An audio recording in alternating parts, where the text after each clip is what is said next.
selaku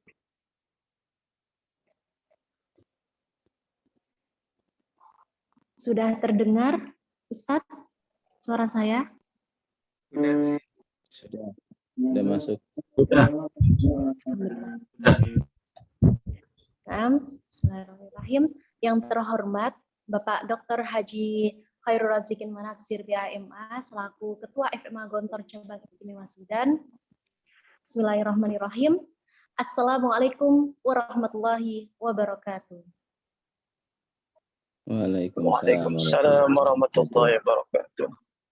Alhamdulillah, assalatu wassalamu ala Rasulillah Muhammad ibni Abdillah wa ala alihi wa ashabihi wa mawalah. Amma ba'du. Alhamdulillah, di kesempatan yang berbahagia ini kita dapat bertemu lagi dalam kajian Ramadan Mutiara Ilmu FMA Gontor dalam keadaan sehat walafiat insyaallah. Salawat serta salam tak lupa juga kita curahkan kepada baginda Rasulullah Shallallahu Alaihi Wasallam, karena dengan beliaulah kita dapat meneguk manisnya Islam. Oke, perkenalkan, nama saya Eva Naria, saya mahasiswa dari Stiksi Lamongan. Di sini saya sebagai pembawa acara yang akan memimpin diskusi pada pagi hari ini. Baik, pemateri kita sudah hadir di hadapan kita semua. Dan nanti sesi pertama adalah pemateri akan memaparkan materi tentang hadis-hadis palsu di sekitar bulan Ramadan. Sangat menarik sekali. Materi ini akan disampaikan kurang lebih dari 1 jam, yang kemudian nanti akan ada sesi tanya jawab. Untuk itu saya persilahkan kepada Bapak Dr. Haji Khairul Razikin Manafsir BAMA untuk menyampaikan materinya. Monggo Ustadz.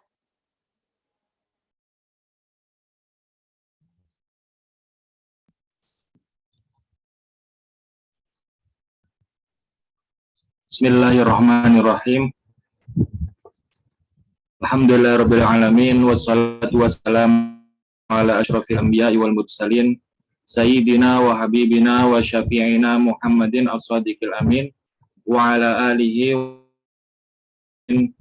amma ba'du. Assalamualaikum warahmatullahi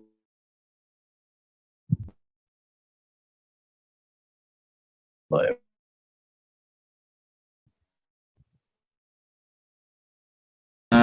Walidaina wali masyayikhina ajma'in ta'wil rabbi shrah li sadri wa yassir yafqahu qawli. Kita bisa bersilaturahmi bersama di di forum ini, di dalam Zoom ini.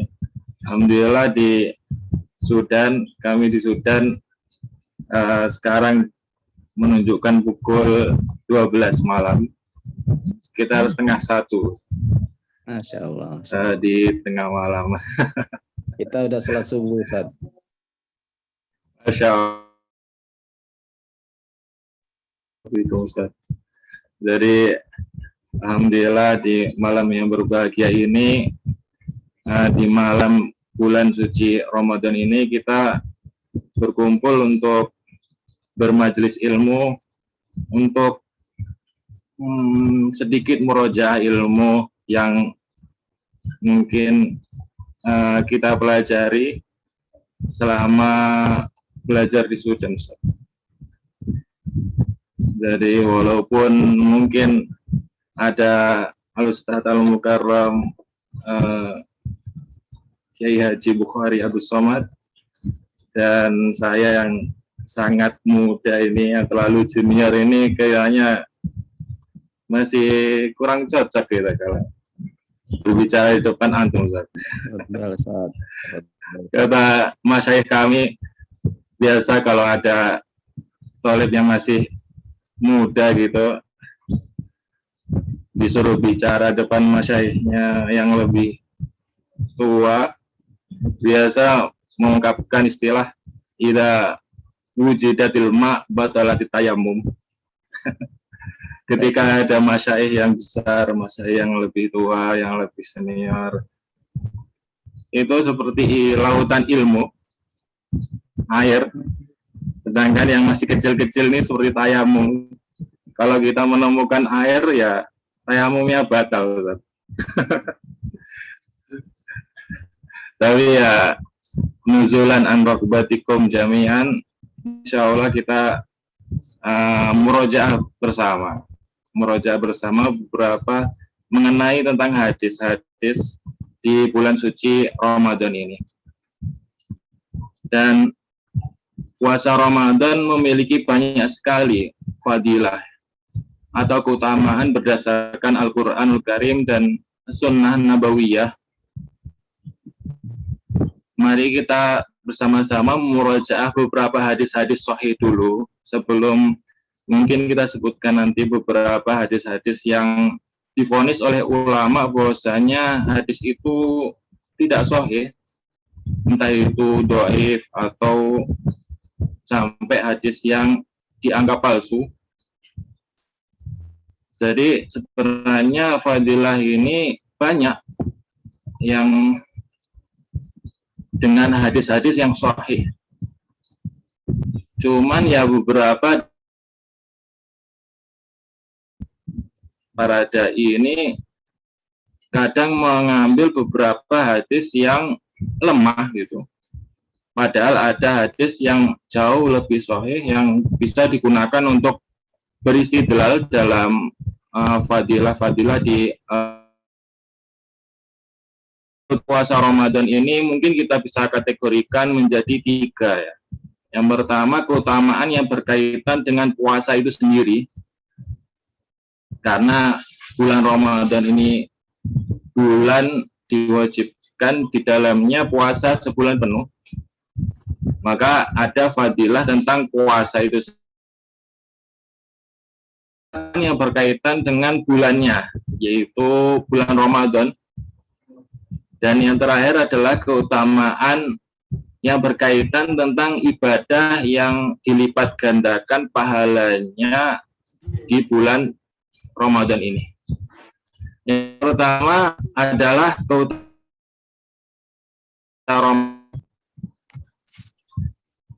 Ada hadis sahih yang diriwayatkan oleh Imam Bukhari di sahihnya dan Imam Muslim di sahihnya dari Sayyidina Abi Hurairah radhiyallahu anhu bahwasanya Rasulullah Shallallahu alaihi wasallam bersabda, "Man shoma Ramadhana imanan wahtisaban, ghufira lahu ma taqaddama min dambihi."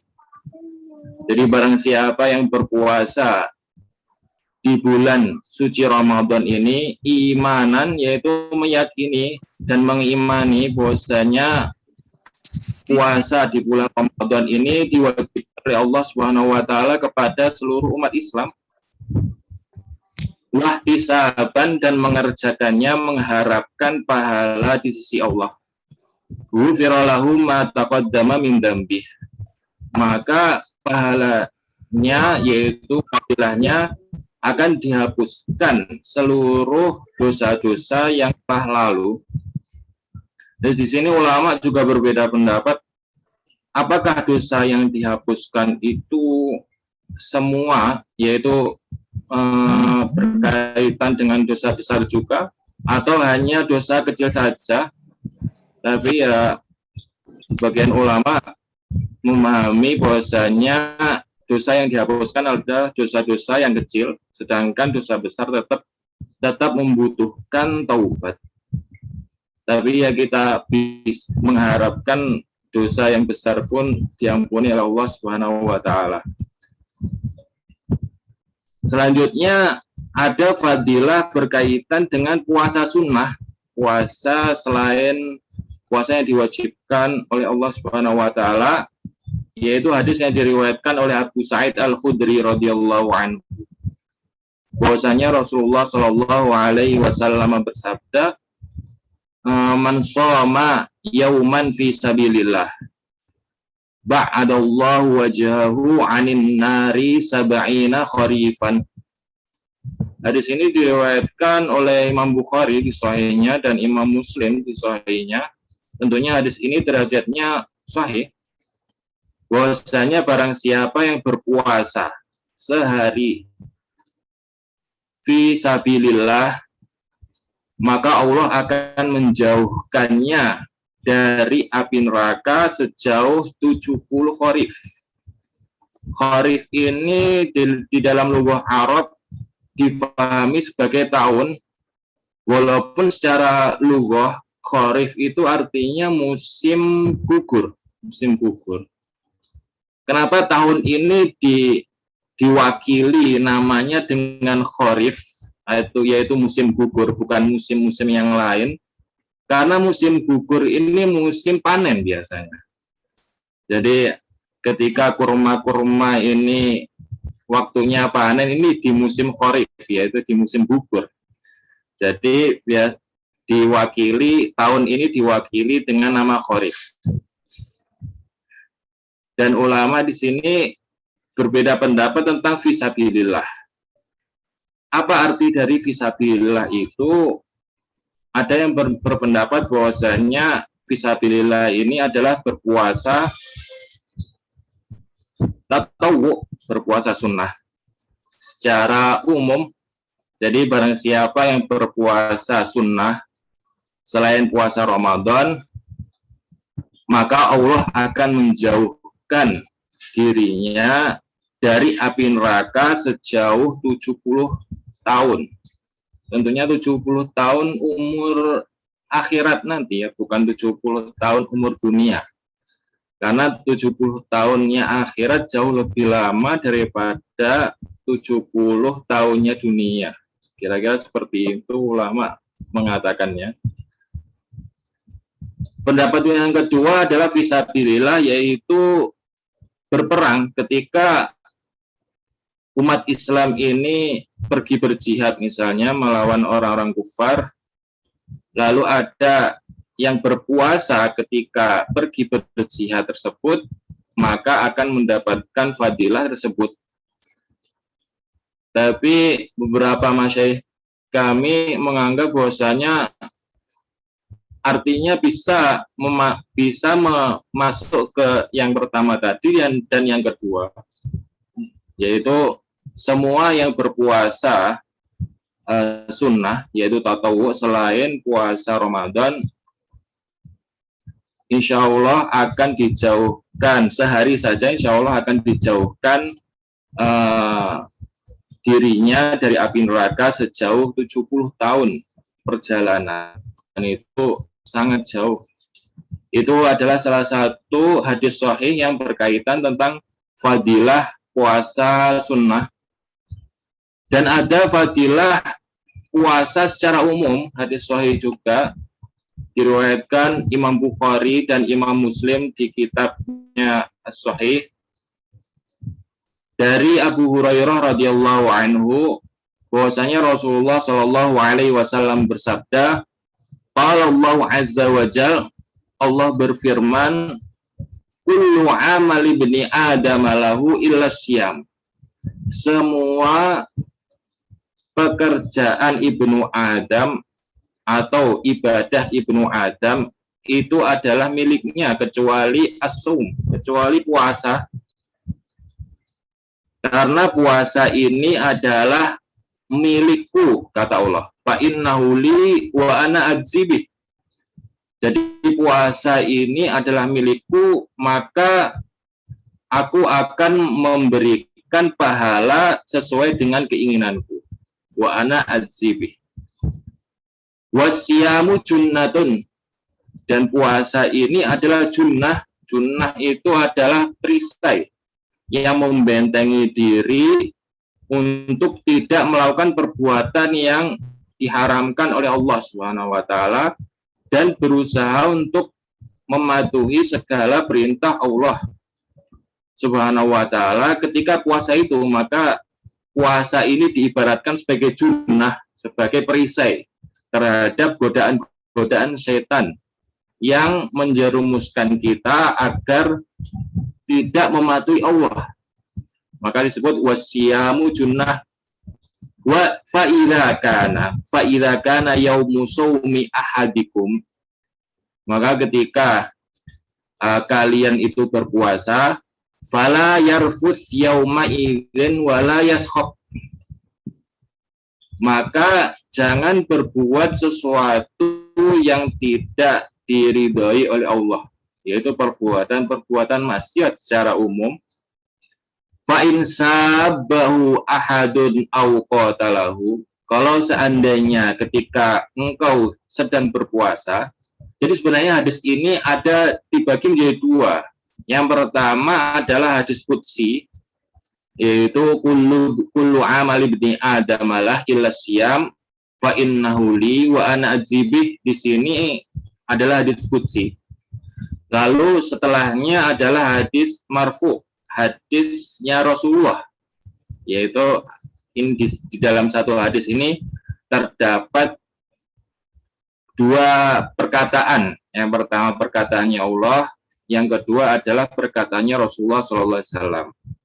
Di sini Rasulullah bersabda bahwasanya fa in sabahu ahadun aw qatalahu, seandainya ada seseorang dari kalian yang berpuasa, kemudian ada teman kalian atau saudara kalian yang menghina kalian atau mungkin ngajak berantem, au qatalahu falyakul inni mru'un shaim, maka berkatalah aku sedang berpuasa. Di sini ulama banyak menafsirkan perkataan ini dengan berbagai banyak versi.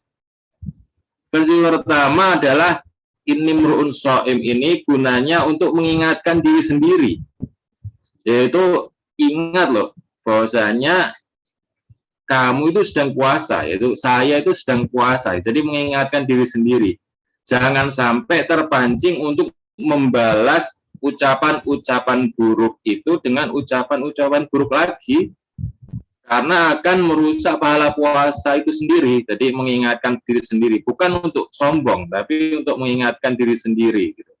Selain untuk memberitahu orang yang menghina kita atau mengajak berantem kita dengan ucapan-ucapannya, bahwasanya kita sedang puasa gitu.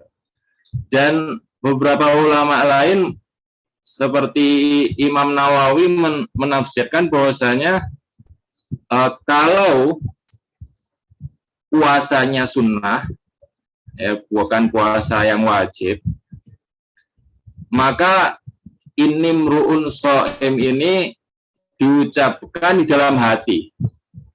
Jadi bukan diucapkan dengan lafaz. Karena puasa sunnah ini lebih rentan terkena riya. Takutnya ketika diucapkan dengan lisan akan muncul perasaan riya, bahwasanya ini loh aku sedang puasa, seperti itu. Sedangkan kalau puasanya adalah puasa fardu seperti puasa Ramadan hari-hari ini seperti itu, misalnya ada teman kita yang mengajak berantem baik perkataan seperti itu, maka kata Imam Nawawi diucapkan dengan lisan, ini mru'un shaim, saya sedang puasa, karena kemungkinan untuk riya itu sedikit ketika puasa Ramadan, ya karena semuanya puasa gitu. Ketika semua puasa itu kemungkinan untuk riya ya nggak ada, karena semuanya sama aja, kita semua berpuasa. Jadi Imam Nawawi menafsirkan inni mru'un shaim ini dibagi menjadi dua, ketika puasanya sunnah dan ketika puasanya wajib. Walladzi nafsu Muhammadin biyadihi, demi Allah, la khulufu famis shaimi atyabu indallahi yaumal qiyamati min rihil misk. Jadi bau mulutnya orang yang berpuasa ini jauh lebih wangi ya, di sisi Allah dari baunya misk, yaitu parfum yang terkenal wanginya dan mungkin parfum yang paling bagus di negara-negara Arab ini ya. Jadi parfum misk ini pun ulama juga menafsirkannya tidak secara zahir, walaupun ada yang menafsirkannya juga secara zahir. Sehingga di dalam Syafi'iyah misalnya dimakruhkan untuk sikat gigi setelah zawal, setelah azan zuhur. Salah satu landasannya adalah hadis ini, bahwasanya khulufu famis shaim, yaitu bau mulut orang puasa ini adalah mulia. Ketika seorang menghilangkannya dengan siwak atau dengan sikat gigi, otomatis kan menghilangkan fadilahnya.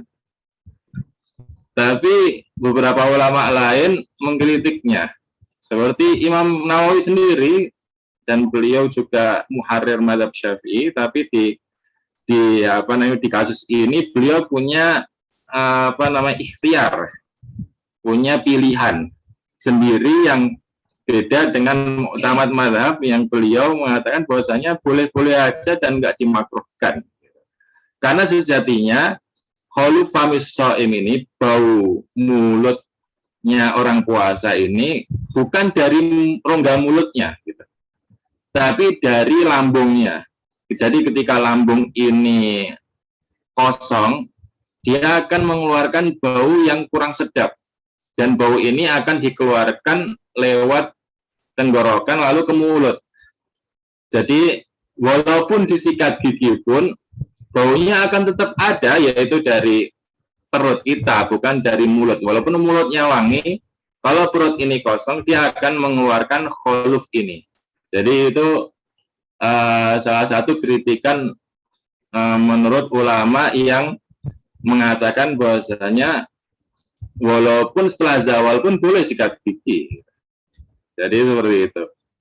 Jadi dalilnya sama, tapi menghasilkan dua hukum yang berbeda.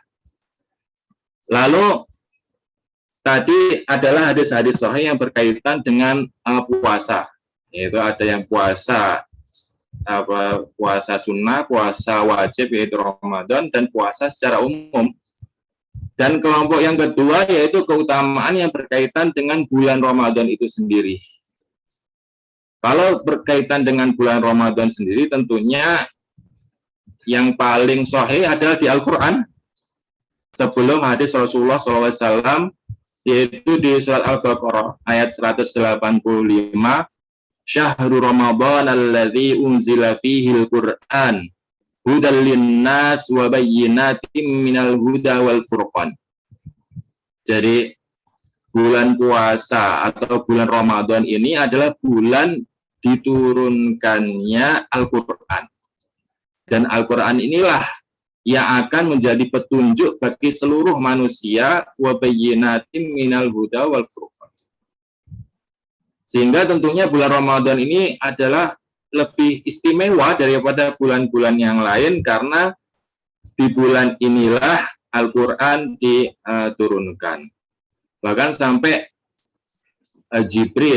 Sayyidina Jibril, yaitu Rasul dari malaikat, memurajaah hafalannya Rasul dari manusia, yaitu Nabi Muhammad SAW, setiap tahun sekali di bulan Ramadan. Dan itu Jibril alaihissalam mendatangi Rasulullah setiap malam untuk memurajaah apa yang ada di dalam diri Rasulullah SAW dari Al-Quran itu sendiri. Itu tentunya adalah suatu fadilah yang sangat besar terhadap bulan Ramadan itu sendiri. Lalu yang berkaitan dengan hadis Nabi SAW yang sahih, ada di hadis yang diriwayatkan oleh Imam Bukhari dan Imam Muslim di sahihnya, dari sahabat Abu Hurairah radhiyallahu anhu, bahwasanya Rasulullah SAW bersabda, "Idza dakhala syahrul Ramadan futihat abwabus sama wa ghulliqat abwabu jahannam wa sulsilatis syayatin." Jadi ketika bulan Ramadan ini datang, pintu langit atau pintu surga ini dibuka. Di sini bukan berarti di bulan selain Ramadan pintu surga tertutup. Tapi ulama berkata bahwasanya di bulan selain Ramadan hanya beberapa pintu surga saja yang terbuka. Jadi enggak semuanya. Gitu. Sedangkan di bulan Ramadan ini semua pintu surga dibuka oleh Allah Subhanahu wa Ta'ala. Itu juga termasuk fadilah yang besar bagi bulan Ramadan itu sendiri ya. Wa ghulliqat abwabu jahannam. Nah, di sini pintu-pintu neraka yang jumlahnya ada 7 ini ditutup oleh Allah di bulan Ramadan ini. Sedangkan pintu-pintu surga yang 8 itu dibuka semua oleh Allah Subhanahu wa Ta'ala di bulan yang mulia ini, yaitu bulan Ramadan. Wasul silati syayatin, dan setan-setan ini dibelenggu. Nah, di sini ulama juga menjelaskan tentang sulsilatis syayatin ini. Biasanya, loh, di Ramadan juga banyak maksiat gitu. Masih ada aja maksiat itu nggak hilang di bulan Ramadan. Lalu bagaimana menyikapi hadis ini? Katanya setan ini dibelenggu, dirantai misalnya. Tapi tetap aja ada yang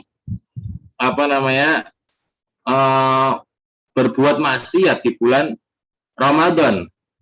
Di sini mungkin kita bisa mengambil tafsirannya Imam Ibnu Taimiyah yang menyikapi masalah ini, bahwasanya setan ini dibelenggu, tentunya dia masih bisa menggoda manusia dengan mulutnya. Jadi kalau dibelenggu ini kan badannya, badan setannya. Tapi kan mulutnya tidak dibelenggu. Jadi mungkin saja manusia juga tergoda dengan ucapan-ucapan dari setan ini, bisikan-bisikan dari setan. Tapi tentunya karena dia dibelenggu, akses bergeraknya semakin sedikit ya, semakin terbatas. Dan itu juga termasuk dari keutamaan bulan Ramadan. Di saat di bulan-bulan lain itu setan bebas bergerak, menggoda manusia dengan leluasa, di bulan Ramadan ini dibatasi. Jadi dibatasi oleh Allah pergerakan setan ini karena dibelenggu, walaupun menurut Ibnu Taimiyah bahwasanya setan tetap menggoda manusia dengan ucapan-ucapannya. Dan banyak lagi tafsiran dari ulama-ulama menyikapi tentang kritikan orang-orang yang berkata bahwasanya katanya setan terbelenggu tapi masih ada yang maksiat. Tapi tentunya kita nggak boleh untuk mendustakan hadis Rasulullah SAW mengatakan bahwasanya ini hadisnya salah. Oh tidak, kita hanya perlu memahami dengan benar saja. Hadisnya selalu betul, karena hadis ini diriwayatkan di Sahihain, di Sahih Bukhari dan Sahih Muslim, yaitu kitab yang paling sahih setelah Al-Quran Al-Karim. Lalu ada fadilah hadis yang menunjukkan fadilah bulan suci Ramadan ini, yaitu hadis yang diriwayatkan oleh Imam Al-Baihaqi di Syu'abil Iman, dan hadis ini hadis sahih, tapi hadisnya hadis mauquf, yaitu perkataan sahabi, bukan sabda Rasulullah SAW, yaitu perkataannya Abdullah bin Mas'ud radhiyallahu anhu, dan beliau adalah salah satu alim sahabah, itu sahabat yang paling alim, Abdullah bin Mas'ud. Beliau berkata, Sayyidus syuhur syahrul Ramadan wa sayyidul ayyam al-jum'ah. Jadi bulan suci Ramadan ini adalah sayyidnya bulan-bulan, ketuanya gitu, yang paling mulia daripada bulan-bulan yang lain. Dan hari Jumat ini adalah hari yang paling mulia dari hari-hari yang lain. Tentunya Abdullah bin Mas'ud nggak mungkin mengucapkan hal-hal ini itu dari pemikirannya sendiri. Tidak mungkin sahabat itu menceritakan hal-hal yang gaib ini dari pemikirannya sendiri, pastinya beliau mendapatkan ilmu ini dari Rasulullah Shallallahu Alaihi Wasallam. Lalu ulama juga berbeda pendapat tentang mana sih yang lebih afdol. 10 hari terakhir bulan Ramadan, yang di situ ada Lailatul Qadar, atau 10 hari awal di bulan Zulhijjah. Karena dua-duanya warid bahwasanya ada fadilah dan keutamaannya. Di sini ulama berbeda menjadi 3 kelompok. Yang pertama berkata bahwasanya 10 hari terakhir Ramadan ini afdol. Yang kedua berpendapat 10 hari awal Zulhijjah ini lebih afdol. Dan yang ketiga berpendapat bahwasanya 10 hari terakhir di bulan Ramadan ini afdol di malam harinya.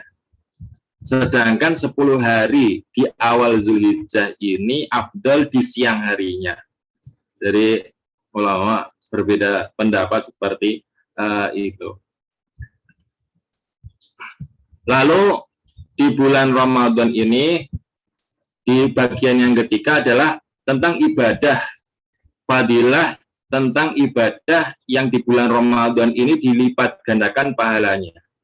Jadi hadis yang sahih mengenai ini hanya satu saja, yaitu yang berkaitan dengan umroh di bulan Ramadan yang diriwayatkan oleh Imam Bukhari dan Imam Muslim di sahihnya dari Sayyidina Ibni Abbas radhiyallahu anhu, bahwasanya Rasulullah Shallallahu Alaihi Wasallam bersabda, limra'atin minal ansar, yaitu berkata kepada seorang wanita dari Ansor, samaha Ibnu Abbas fanasi itu ismaha. Ibnu Abbas mengatakan, dan rawi mengatakan bahwasanya saya lupa namanya, tapi di beberapa riwayat yang lain nama dari perempuan dari Ansor ini adalah Ummu Sinan. Ummu Sinan. Rasulullah ketika pulang dari haji bertanya kepada Ummu Sinan, ma mana'aki antahujji ma'ana, kenapa engkau Ummu Sinan enggak ikut haji bersama kami gitu. Qalat lam yakun lana illa nadihat. Jadi kami itu ya Rasulullah di rumah ini cuma punya 2 unta. Fahajja abu waladiha wa ibnuha ala nadihin. Dan suaminya Ummu Sinan ini beserta salah satu anaknya pergi haji, menunggangi 1 unta itu. Wa taraka lana nadihan namdihu alaihi, dan cuma meninggalkan 1 unta yang tugasnya untuk menyirami tanaman-tanaman atau kebun yang kita miliki gitu. Seandainya kita naik semua, nanti kebunnya mati gitu. Nggak ada yang mengairi air. Jadi yang nggak ada yang membawa air dari punggung unta ini. Sehingga Ummu Sinan tidak ikut haji saat itu. Kemudian Rasulullah SAW bersabda, fa'idha ja'a Ramadan fa'tamiri. Nanti kalau sudah bulan Ramadan, maka pergilah umrah. Inna umratan fihi ta'dilu hajjatan. Sesungguhnya umrah di bulan Ramadan ini pahalanya seperti pahala haji. Jadi ini ibadah yang warid, yang diriwayatkan bahwasanya dilipat gandakan pahalanya di bulan Ramadan. Nanti akan kita bahas beberapa ibadah yang diperselisihkan ulama. Di ulama hadis lebih tepatnya, apakah itu benar-benar memiliki pahala yang berlipat di Ramadan atau tidak.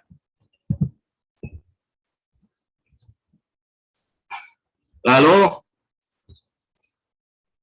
ada hadis sahih yang diriwayatkan oleh Abu Hurairah radhiyallahu anhu, bahwasanya Rasulullah Shallallahu Alaihi Wasallam bersabda, man lam yada' qaulaz zur wal amala bihi wal jahla falaysa lillahi hajatun an yada'a ta'amahu wa syarabah. Hadis ini diriwayatkan oleh Imam Bukhari dan Imam Muslim di sahihnya bahwasanya Rasulullah SAW bersabda, man lam yada' qaulaz zur, barang siapa yang tidak meninggalkan perkataan-perkataan dusta.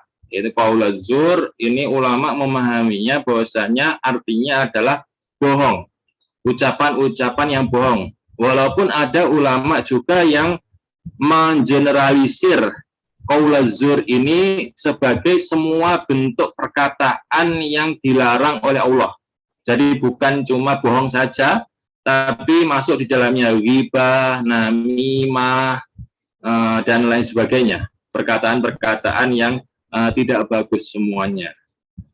Tapi sejatinya qaulaz zur ini kalau secara bahasa ya artinya bohong. Yang dilarang adalah berbohong. Wal amala bihi, dan perbuatan bohong itu wal jahla. Al jahla ini lebih umum daripada qaulaz zur. Bahwasanya ulama berkata al jahla ini segala bentuk maksiat. Maka bulan suci Ramadan ini ketika kita berpuasa, kita harus berusaha semaksimal mungkin untuk menghindari segala bentuk maksiat gitu. Salah satunya adalah berbohong. Kenapa?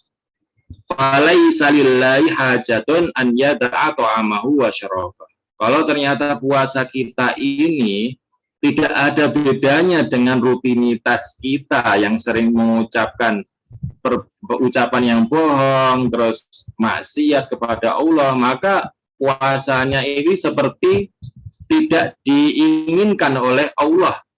Dan Allah tidak memberikan pahala di dalamnya, hanya untuk mengangkat kewajiban saja dan tidak mendapatkan pahala sama sekali. Dan itu mungkin sangat rugi ya bagi kita, sehingga cuma menghasilkan lapar dan dahaga saja.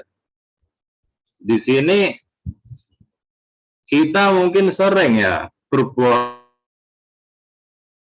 Seperti kalau misalnya ditanya sama temen kalau lagi janjian gitu, Ustaz antum di mana? Ini acaranya udah bentar lagi. Ya Ustaz, OTW gitu. On the way. Tapi masih di kamar itu, belum beranjak dari ranjang misalnya. Ini sejatinya kan suatu kebohongan ya, kebohongan yang sudah menjamur. Gitu. Jadi mana on the way, maksudnya di perjalanan, lagi duduk, lagi santai-santai atau lagi baru bangun tidur di OTW. Ini mungkin perlu disadari bahwasanya ini suatu bentuk kebohongan yang harus kita hindari di bulan suci Ramadan. Ya, bukan bulan suci Ramadan saja kita menghindari kebohongan, tapi ya bohong di bulan suci Ramadan ini jauh lebih parah, lebih besar dosanya dan dampaknya lebih buruk daripada bohong ketika kita sedang tidak berpuasa, ya, seperti itu. Dan ada bentuk bohong lain yang mungkin kita nggak sadar, seperti misalnya ketika kita janjian sama teman atau kita bikin acara, ya. Acara jam berapa? Jam 10.30. Ternyata acaranya jamnya jadi jam karet. Jadi mulainya jam 11 gitu. Nah, ini beberapa dari kita juga kadang melakukan hal-hal yang seperti ini, dan ini sejatinya berbohong ya. Sejatinya berbohong. Jadi ada kejadian unik ya, ketika saya dulu punya teman orang Korea ya, di Sudan ini, Khalid, belajar bahasa Arab. Orang Korea belajar bahasa Arab di Sudan, tapi dia nggak Islam. Saya tanya, kamu Islam nggak? Enggak, saya nggak punya agama, ateis. Jadi pernah kita itu janjian gitu, jam 9. Saya bilang jam 9 gitu. Saya waktu itu udah berusaha untuk tepat waktu kan, datang sebelum jam 9. Ternyata sampai ketemu sama beliau jam 9:01 gitu. Lebih 1 menit atau 2 menit gitu.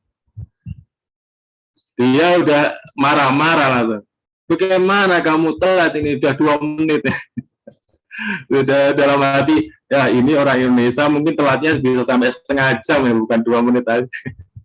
Jadi mungkin itu apa namanya ya, kadang-kadang orang-orang yang non Islam ini malah mengajari bagaimana jujur gitu. Bagaimana tepat waktu itu adalah nilai-nilai Islam yang mungkin dilupakan oleh umat Islam itu sendiri gitu. Jadi ini adalah hal-hal yang mungkin nggak kita sadari, dan itu termasuk dari qaul zur ya, masih masuk qaul zur. Dan kalau kita kerjakan di bulan Ramadan ya sungguh merugi, kita pahala-pahala kita terkikis gara-gara perkataan-perkataan dan janji-janji yang tidak kita tepati ini. Dan ini juga akan berkaitan dengan ketika kita menyampaikan suatu hadis, ya, ternyata hadisnya itu adalah hadis yang lemah, yang nggak sahih, dan kita tidak menjelaskannya, gitu. Sehingga ini ulama juga memasukkan di kategori berbohong, ya, walaupun berbohongnya mungkin tidak sengaja ya, karena tidak tahu hukum hadisnya. Wah, tapi jelas bahwasanya ada hadis Rasulullah SAW yang diriwayatkan oleh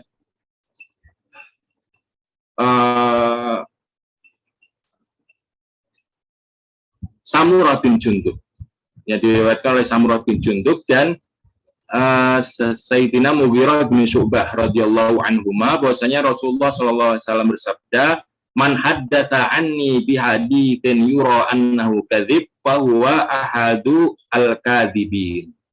Jadi barang siapa yang menyampaikan dariku hadis, kok hadis itu yura itu kelihatannya adalah hadis yang palsu, yang bukan ucapannya Rasulullah. Fahuwa ahadul kadzibin, ya dia sama saja berbohong juga, sama mengikuti orang-orang yang membuat hadis-hadis palsu, yang memalsukan hadis. Gitu. Dan di riwayat lain, yaro berarti yakin, dan dia tahu bahwasanya itu hadis adalah hadis palsu, ternyata tetap disampaikan dan nggak dijelaskan, maka ini mendapatkan dosa juga, bahwasanya dia termasuk dari orang-orang yang berbohong.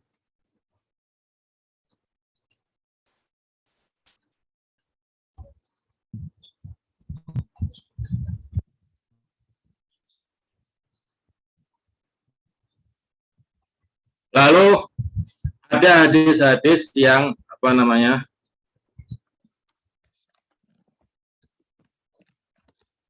hadis-hadis yang akan kita bahas, beberapa hadis yang sangat terkenal ya di masyarakat kita. Ternyata hadis itu hadis yang bohong, hadis-hadis yang tidak bisa dipertanggungjawabkan bahwasanya itu benar-benar adalah sabda Rasulullah SAW.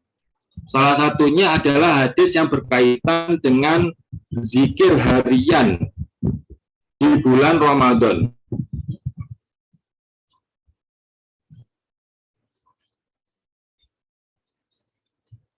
Hadis zikir harian ini diriwayatkan di dalam kitab Al-Balad Al-Amin. Kitab Al-Balad Al-Amin. Wadir'ul Hasin.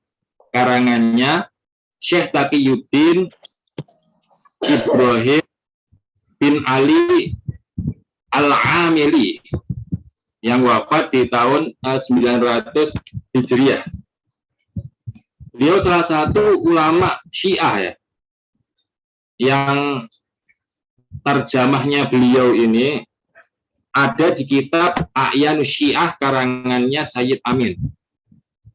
Hadisnya kira-kira berbunyi bahwasanya setiap hari di di bulan Ramadan ini memiliki doa-doa khusus.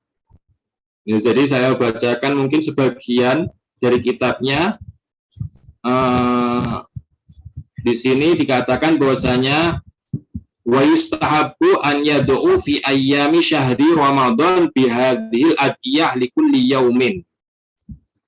Jadi disunahkan untuk berdoa setiap hari di bulan Ramadan.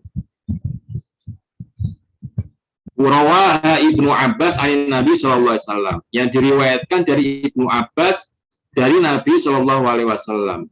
Tapi sayangnya kita nggak menemukan sanadnya di kitab manapun gitu.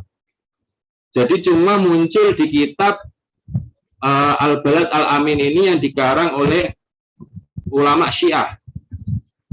Yang salah satu bunyinya al-yaumul awal Allahumma ij'al siyami fihi siyamus shaimin wa habli jurmi fihi ya ilahal alamin. Ini banyak sekali muncul di kampung-kampung doa-doa ini.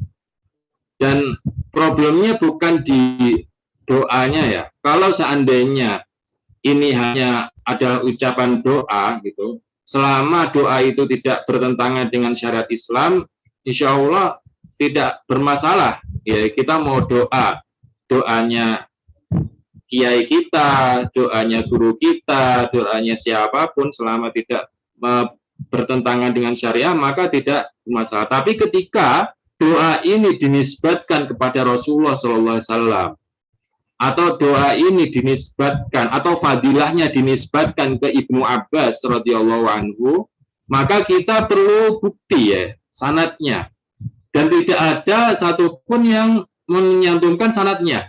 Dan maklum ya, umat Syiah ini banyak sekali meriwayatkan hadis-hadis yang palsu. Bahkan syekh kami bernama Syekh Muhammad Muhyiddin Al-Yamani, beliau pernah bercerita kepada kami bahwasanya dulu ketika kecil, ketika masih muda, saya rajin ngaji kitab-kitab hadis orang-orang Syiah. Jadi di Yaman lumayan besar pengikut Syiah di Yaman, dan mereka ngaji hadis juga. Kemudian beliau meninggalkan majelis itu lambat laun karena hampir semua hadis-hadis yang diriwayatkan oleh ulama-ulama Syiah ini ternyata hadis-hadis palsu. Jadi seperti tidak ada gunanya duduk lama-lama mendengarkan hadis, ternyata hadis yang didengarkan ini adalah hadis palsu. Jadi Syiah ini terkenal dengan riwayatnya tentang hadis palsu. Lalu kalau Syiah kenapa kok menisbatkan Ibnu Abbas kepada di dalam kitabnya? Ya, katanya Syiah ini mengkafirkan para sahabat.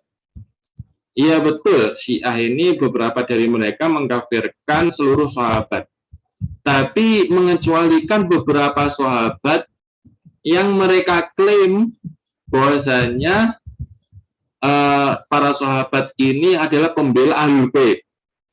Jadi para sahabat ini pembela Ahlul Bait, salah satunya adalah Sayyidina Ibnu Abbas radhiyallahu anhu. Makanya Sayyidina Ibnu Abbas mungkin muncul di kitab-kitab hadis karangannya Syiah ya karena mereka masih menganggap Ibnu Abbas sebagai pembela Ahlul Bait, jadi sahabat yang benar-benar diakui oleh mereka.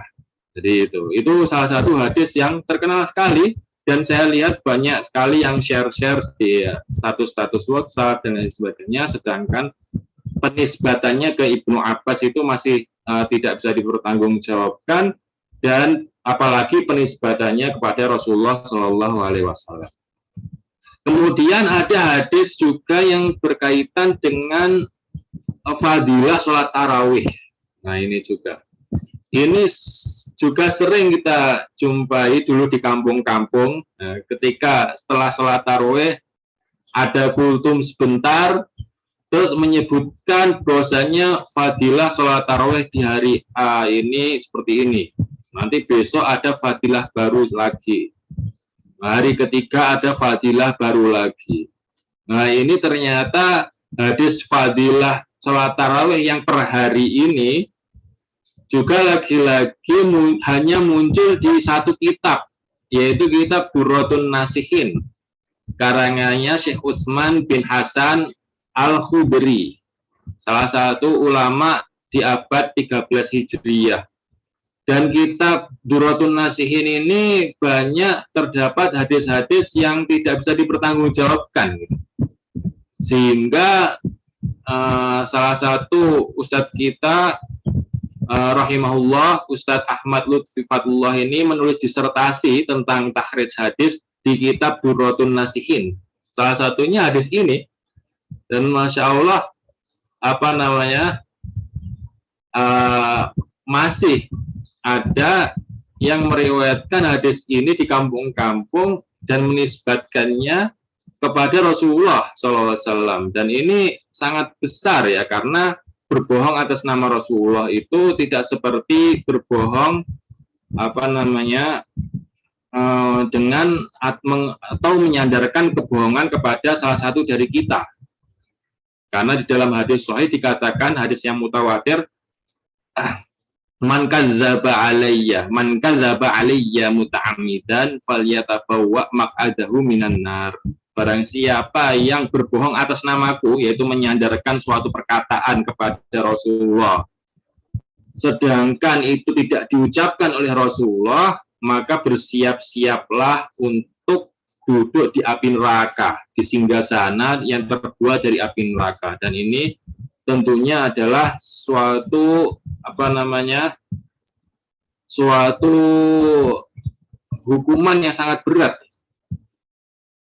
ketika kita berbohong atas nama Rasulullah SAW.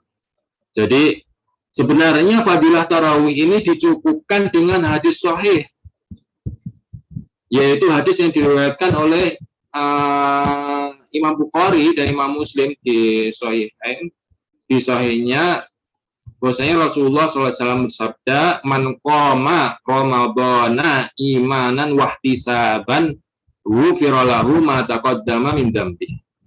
Ini sangat cukup mewakili fadilahnya sholat tarawih daripada mengucapkan hadis-hadis yang kita nggak bisa pertanggungjawabkan apakah itu benar hadis Rasulullah atau bukan, karena tidak ada sanadnya. Kalau ada sanadnya mungkin kita bisa teliti, sedangkan di kitab Durratun Nasihin ini sama sekali tidak menyampaikan sanadnya sama sekali, langsung menisbatkan kepada Sayyidina Ali radhiyallahu anhu an Rasulillah sallallahu alaihi wasallam. Jadi kita nggak tahu hadis ini benar atau tidak gitu. Jadi sangat disayangkan ketika kita mengandalkan ceramah kita berlandaskan hadis-hadis yang tidak bisa dipertanggungjawabkan seperti ini. Lalu kemudian ada hadis yang mungkin terkenal juga, hadis yang lumayan masyhur, yaitu hadis yang mengatakan bulan Ramadan wa huwa syahru awwaluhu rahmah wa awsatuhu maghfirah wa akhiruhu itqun minan nar. Jadi bulan Ramadan ini sepertiga awalnya adalah rahmat, sepertiga kedua adalah maghfirah, yaitu ampunan, dan sepertiga terakhir adalah membebaskan kita dari api neraka. Hadis ini juga hadis yang lemah. Hadis ini biasa di ulama hadis mengatakan hadis Salman At-Tawil, hadis panjang yang diriwayatkan oleh Salman Al-Farisi. Di dalamnya ada kalimat itu, wa huwa syahrun awwaluhu rahmah wa awsatuhu maghfirah wa akhiruhu itqun minan nar. Hadis ini diriwayatkan oleh Imam Ibnu Khuzaimah di sahihnya, dan di kitab-kitab yang lain diriwayatkan dengan berbagai macam jalan, berbagai macam jalur, tapi semuanya jalurnya lemah gitu. Jalurnya dhaif. Salah satu jalurnya diriwayatkan dari Ali bin Zaid bin Jud'an, dari Sa'id bin Musayyib, dari Salman Al-Farisi, dari Nabi Shallallahu Alaihi Wasallam. Di sini ada kejanggalan, yaitu yang pertama, Sa'id bin Musayyib itu tidak pernah ngaji hadis dari Sayyidina Salman Al-Farisi radhiyallahu anhu. atau istilahnya lam yasma min Salman Al-Farisi.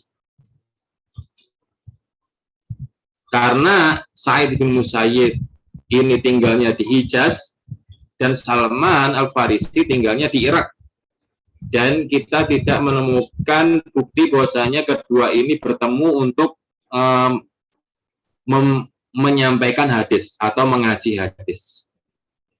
Ya, lalu kritikan kedua adalah Ali bin Zaid bin Jud'an yang meriwayatkan dari Sa'id bin Musayyib ini ternyata dikritik oleh Imam Yahya bin Ma'in dan Imam Abu Zur'ah dan Imam Abu Hatim dan Imam An-Nasai dan imam-imam yang lain bahwasanya dia dhaif atau lemah. Maka hadis ini tentunya tidak memenuhi syarat hadis sahih, yaitu ittisalus sanadnya tidak terpenuhi, sanadnya enggak nyambung. Yang kedua, dhabtur ruwahnya juga tidak terpenuhi, yaitu kekuatan hafalan atau kekuatan hafalan rawinya ini tidak bagus, karena Ali bin Zaid bin Jud'an ini adalah rawi yang divonis lemah oleh ulama ahlul hadis. Hadis ini juga diriwayatkan dari jalur lain, dari jalur Salam ibni Sawar, dari Maslamah ibni Sod, dari Zuhri, dari Abi Salamah, dari Abi Hurairah, dari Rasulullah Shallallahu Alaihi Wasallam. Lewat jalur ini juga ada cacatnya, yaitu Salam ibni Sawar ini adalah orang yang rawi yang majhul, yang tidak diketahui hafalannya, dia hafalannya kuat atau tidak, ini ulama tidak ada yang mengetahuinya. Sedangkan Maslamah ibni Sod, yaitu gurunya Salam ibni Sawar di hadis ini, dikritik juga oleh Imam Abu Hatim, imam besar ilmu hadis, mengatakan bahwasanya matruk, hadis-hadisnya itu layak untuk ditinggalkan. Maka lagi-lagi hadis ini tidak ada jalur yang sahih, maka hadis ini adalah hadis yang dhaif. Dan sebenarnya Ramadan ini bukan sepertiganya rahmat, tapi semuanya rahmat. 30 hari Ramadan ini rahmat, 30 hari Ramadan ini ampunan, dan 30 hari Ramadan semuanya ini adalah pembebasan diri dari api neraka. Bagaimana di hadis yang diriwayatkan oleh Abu Hurairah radhiyallahu anhu, bahwasanya Rasulullah SAW bersabda, as-shalawatul khamsu wal jum'atu ila jum'ati wa ramadan ila ramadan mukaffiratun ma bainahunna idza jtanabat al-kabair. Diriwayatkan oleh Imam Muslim di sahihnya, bahwasanya salat 5 waktu ini, antara sholat 5 waktu satu sama lainnya, dan antara sholat Jumat dengan sholat Jumat, atau hari Jumat dengan hari Jumat, dan bulan Ramadan ke bulan Ramadan, ini diampuni dosanya selama tidak melakukan dosa besar. Dan ternyata bulan Ramadan ini adalah bulan yang ampunan seluruhnya, yaitu 30 hari, bukan hanya di 10 hari kedua saja. Lalu ada juga hadis dhaif yang berkaitan tentang bahwasanya puasa itu adalah membuat tubuh sehat. Nah, ini kalau disandarkan kepada Rasulullah SAW, tidak ada yang sahih yang menyebutkan bahwasanya puasa itu membuat tubuh sehat. Walaupun secara kedokteran betul, secara kedokteran memang dikatakan bahwasanya puasa ini membuat badan kita sehat, tapi menyandarkan perkataan ini pada Rasulullah SAW itu tidak bisa dibenarkan. Karena hadis ini yaitu hadis sumu tasihhu, berpuasalah kalian agar kalian sehat. Ternyata hadis ini dari semua jalurnya ada diriwayatkan oleh rawi yang tidak kompeten dalam meriwayatkan hadis. Salah satunya diriwayatkan yang paling banyak lewat jalur Muhammad ibni Sulaiman ibni Dawud dari Zuhair ibni Muhammad, dari Suhail, dari bapaknya, dari Abu Hurairah, dari Nabi Shallallahu Alaihi Wasallam.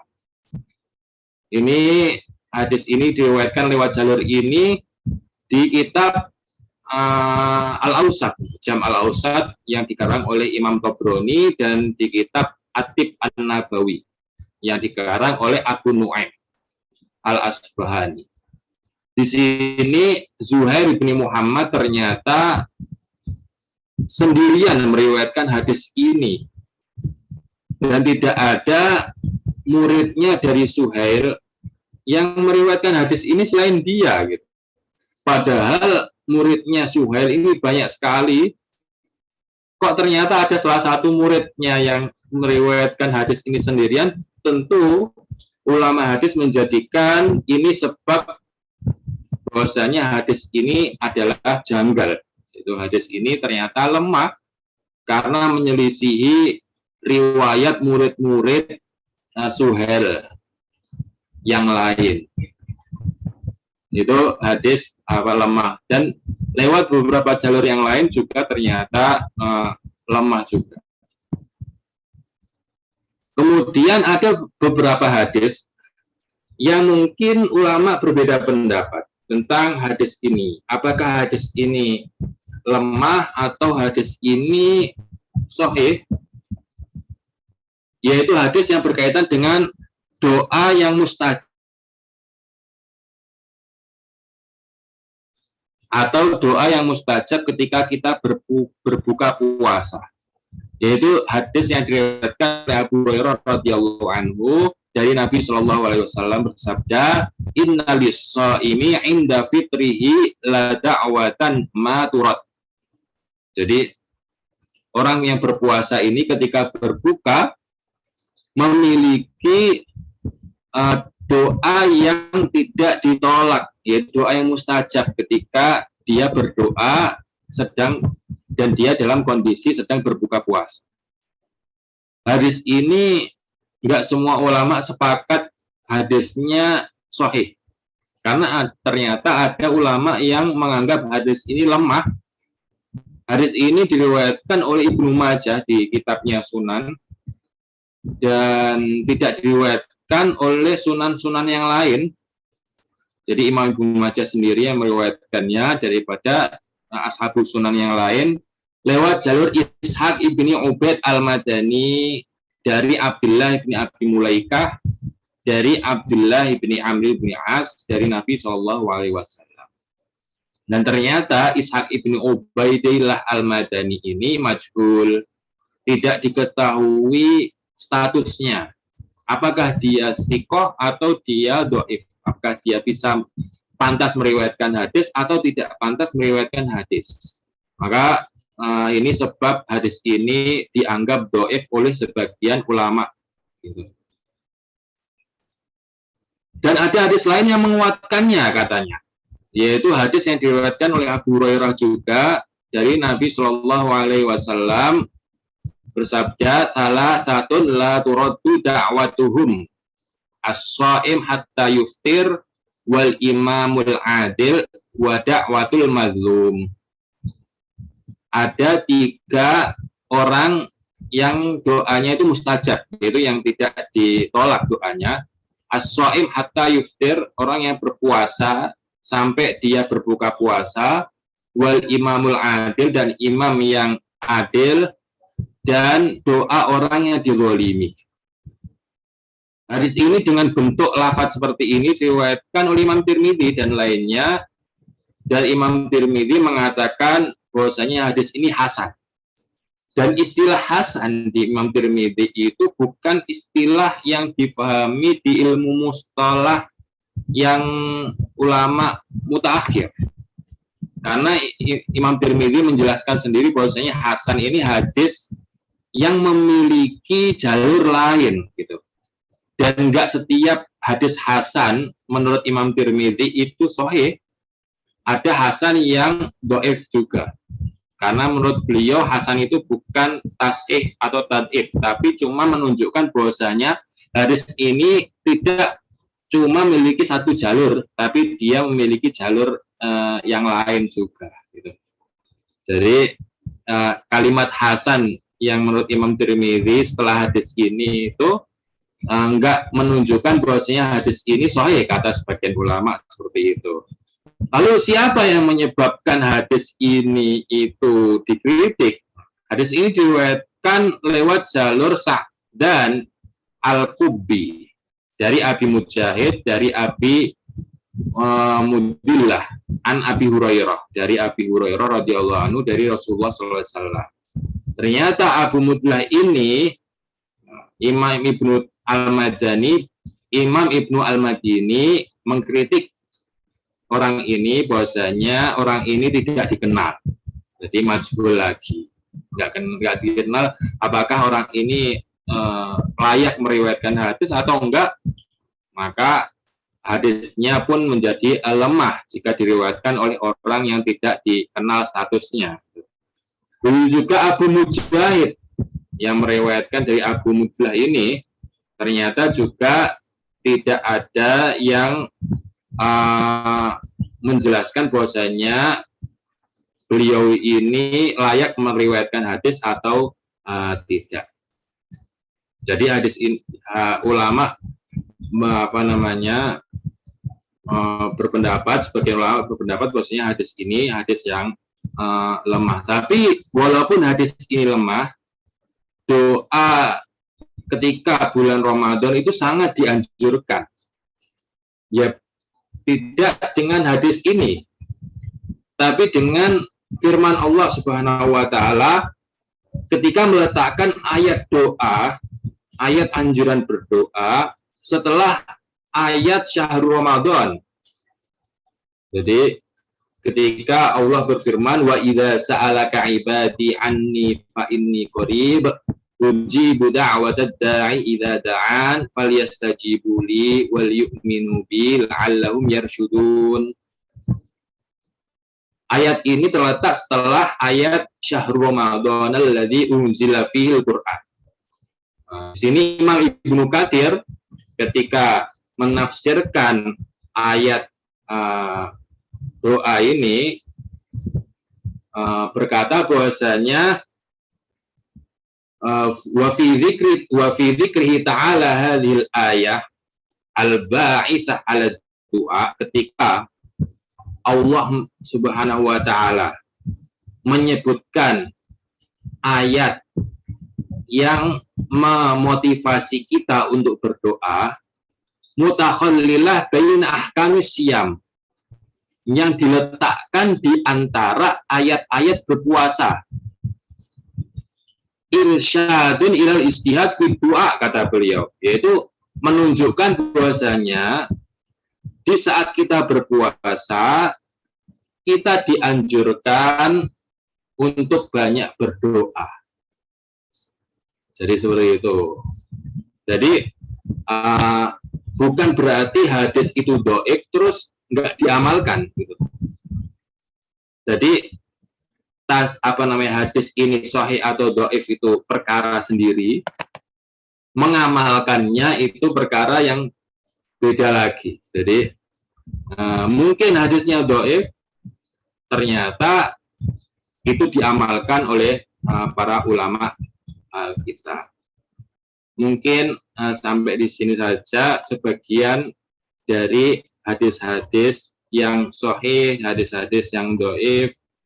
Semoga bisa bermanfaat dan semoga bisa merefresh kembali ya beberapa ilmu-ilmu yang dulu kita pernah pelajari di pondok maupun setelah dari pondok ini.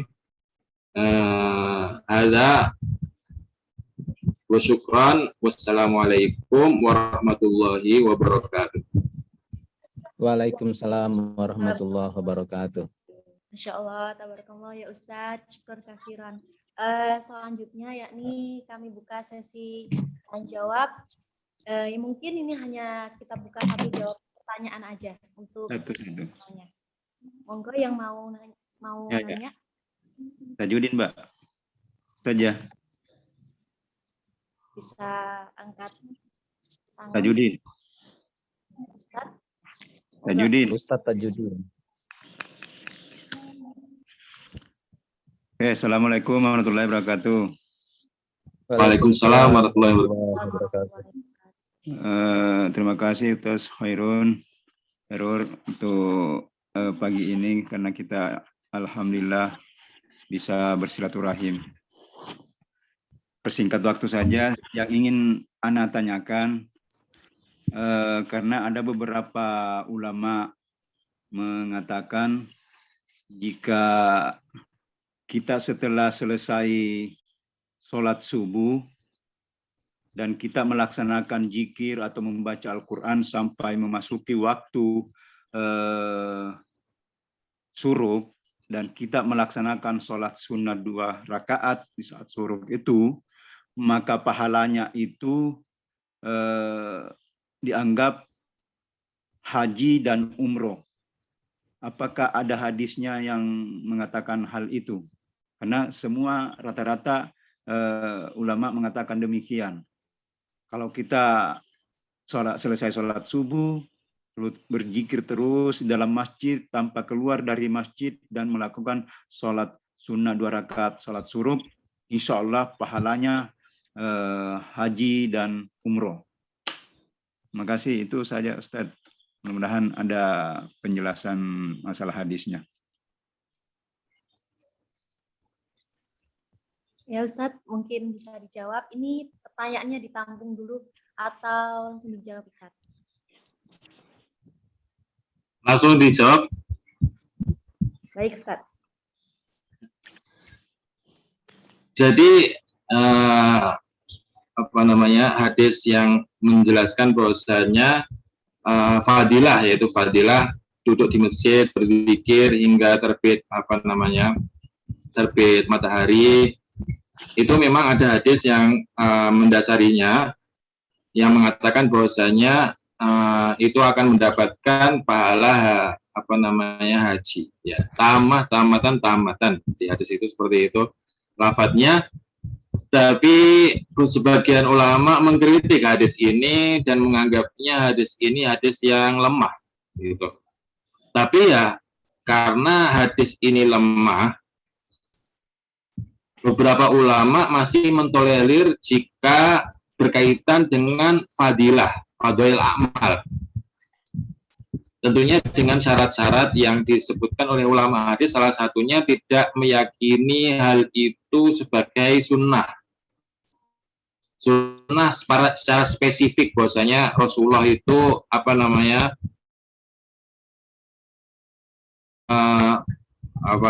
memberikan fadilah menceritakan fadilahnya seperti itu gitu. Tapi nggak apa-apa ya, tentunya duduk di masjid kalau niatnya itikaf tentu akan mendapatkan pahala yang besar sampai terbit matahari. Kemudian sholat 2 rakaat, sholat duha tentunya juga ada hadis yang mendasarinya fadilah sholat duha. Tapi seperti yang kita tahu, sholat duha ini disunahkan setelah matahari agak tinggi. Jadi bukan langsung ketika terbit matahari langsung sholat 2 rakaat, tapi ditunggu sebentar sampai matahari agak tinggi. Kata ulama setinggi anak panah, ya mungkin dikira-kira ya sekitar 15 menit atau 10 menit setelah itu ya. Jadi matahari agak tinggi sedikit, lalu baru sholat 2 rakaat, itu lebih afdol. Dan insya Allah pahalanya juga besar, walaupun mungkin enggak seperti yang diriwayatkan oleh hadis itu, yaitu pahala haji ya. Tapi sebagian ulama mengkritik hadis ini juga hadis yang lemah Apa Tapi bunyi? untuk mengamalkannya insya Allah tidak apa-apa. Ada bunyi hadisnya, Ustadz? Saya saat ini belum ingat, tapi nanti insya Allah kita mencarikan lafadznya. Oh, iya, ya, Ustadz. Terima kasih. Syukron, Ustadz. Afwan. Baik, terima kasih. Mungkin kita buka satu pertanyaan lagi, Ustadz. Ini dari Bapak Diaul Haq. Mungkin bisa untuk Bapak Diaul Haq bisa menanyakan ke Bapak Khairul Raziqi Manasir. Ya, Bismillah. Terima kasih kepada kesempatannya. Bismillah. Assalamualaikum warahmatullahi wabarakatuh. Nah, Ustaz, sebagaimana yang antum sampaikan barusan tentang beberapa para pendakwah kita di Indonesia itu masih sering untuk mengambil rujukan kitab Dzurratun Nasihin. Nah, sebagaimana antum sebutkan memang karena di dalam buku ini itu banyak berisi fadilah-fadilah. Sedangkan di mana yang kita tahu bahwa masyarakat di Indonesia itu biasanya senang dengan fadilah-fadilah, diberitahu tentang fadilah-fadilah. Nah, mungkin menurut antum bagaimana kita menanggapi hal tersebut, dan atau mungkin antum punya rekomendasi-rekomendasi buku yang mungkin lebih baik atau dan sebagainya. Syukron. Assalamualaikum warahmatullahi wabarakatuh. Waalaikumsalam. Baik, Ustaz Khairul Raziqi Manasir bisa menjawab pertanyaan dari Bapak Diaul Haq.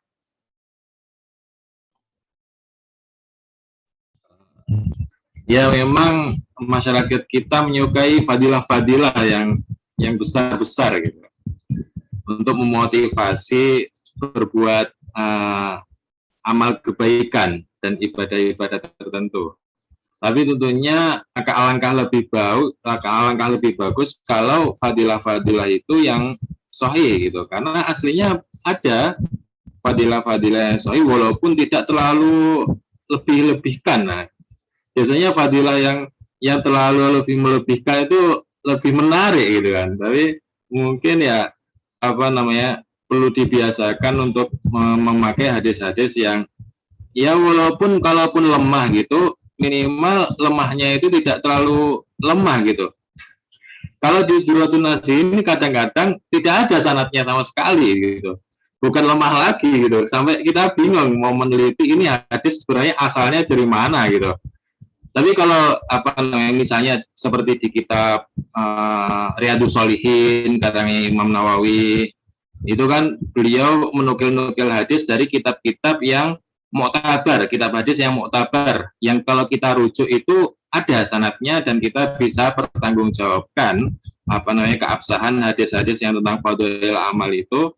Alangkah lebih baik kalau memakai hadis itu memakai kitab itu daripada memakai kitab Dzurratun Nasihin yang terlalu berisiko ketika kita mengambil fadhil amal dari kitab tersebut gitu.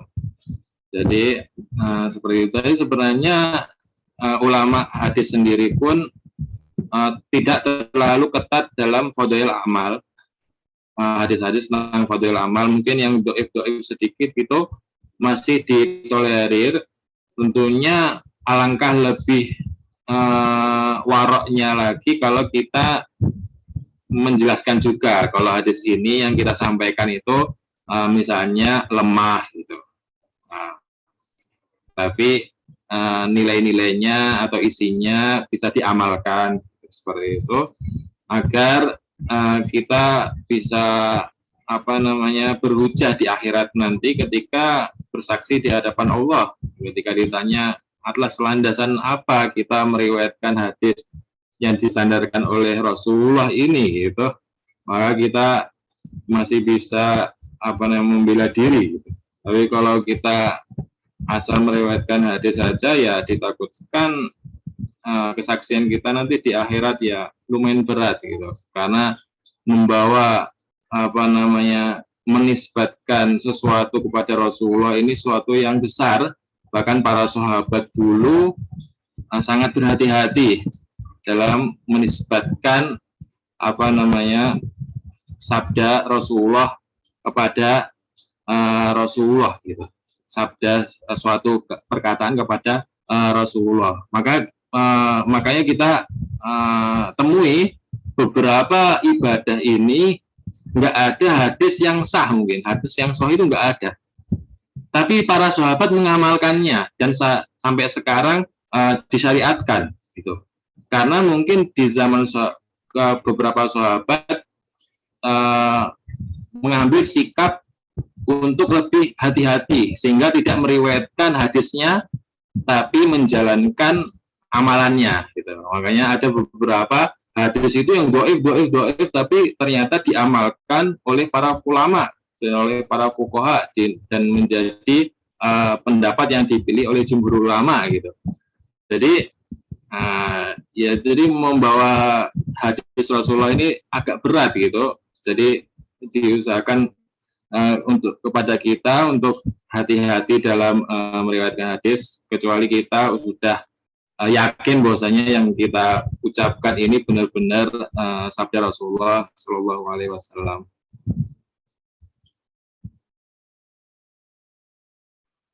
Baik, terima kasih Bapak Khairul Razikin Nasir.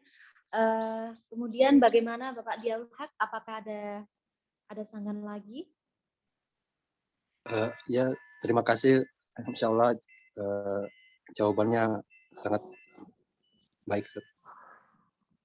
Alhamdulillah. Mungkin selanjutnya adalah langsung saja penutupan yang akan ditutup oleh Bapak Khairul Razikin Nasir dengan doa dari Bapak. Monggo Bapak.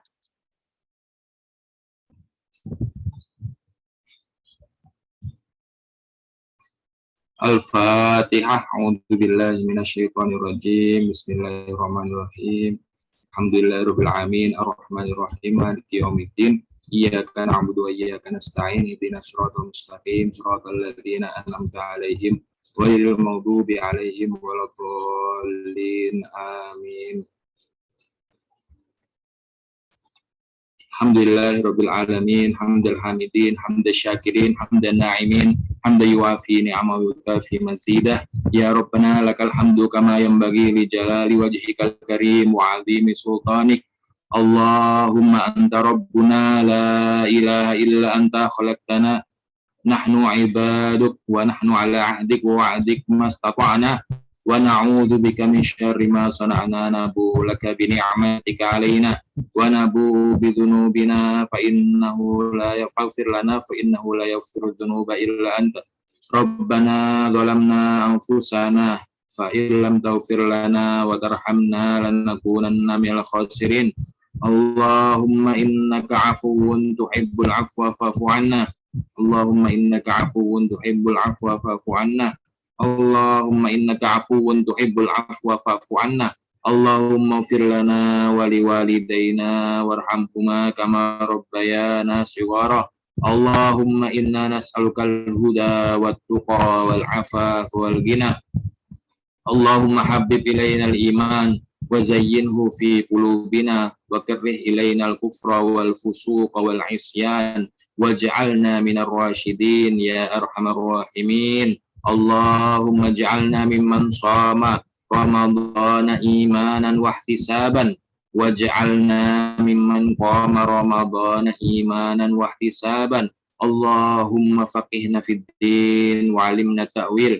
Rabbana atina fid dunya hasanah wa fil akhirati hasanah wa qina 'adzabannar. Subhana rabbika rabbil izzati amma yasifun wa salamun 'alal mursalin walhamdulillahi rabbil alamin. Alhamdulillah, terima kasih Ustadz atas doanya. Semoga dengan doa-doa antum mampu diijabahi oleh Allah Subhanahu wa taala dan semoga diri ini menjadi pribadi yang baik lagi. Terima kasih Ustadz atas ilmunya, semoga bermanfaat bagi kami semua, sangat bermanfaat Ustadz. Mungkin kita akan tutup pada pagi hari ini dengan bacaan doa kafaratul majalis. Subhanakallahumma bihamdika asyhadu an la ilaha astaghfiruka wa atubu ilaik. Jazakumullah khairan Ustaz. Dokter. Amin wa yakum jami'an. Syukran katsiran ala ihtimamikum.